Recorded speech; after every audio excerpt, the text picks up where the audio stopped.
তো বন্ধুরা আবার একটা নতুন সকালে নতুন একটা জায়গার সন্ধানে বেরিয়ে পড়লাম হচ্ছে ফ্যামিলিকে নিয়ে। আর ফ্যামিলি মানেই আমাদের টিমে জানো হচ্ছে মা, মেয়ে আর বউ।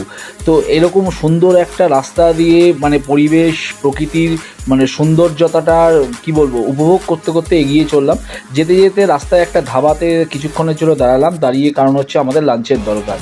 তো লাঞ্চ সারা হয়ে গেলেই আমরা আবার সবাই মিলে হচ্ছে বেরিয়ে পড়লাম আমাদের ডেস্টিনির উদ্দেশ্যে। আর যে হোটেলটাতে আমরা লাঞ্চটা করলাম না, সেটা খুব সুন্দর, পাহাড় সংলগ্ন হাইওয়ের ওপর একটা খুব সুন্দর। এখন তোমরা দেখতে পাচ্ছ আমরা ঔরঙ্গাবাদ চলে এসেছি।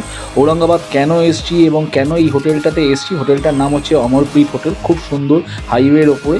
এবং দেখো তোমাদেরকে একটুখানি হোটেলের ভিউটা দেখাবার চেষ্টা করছি 360 ডিগ্রি ওয়েতে, সেটাও তোমরা দেখে নাও। আর কেন এসেছি, কোথায় যাবো এরপরে, সেটা দেখার জন্য কিন্তু তোমার নেক্সট ভ্লগগুলো তোমাদেরকে অবশ্যই দেখতে হবে।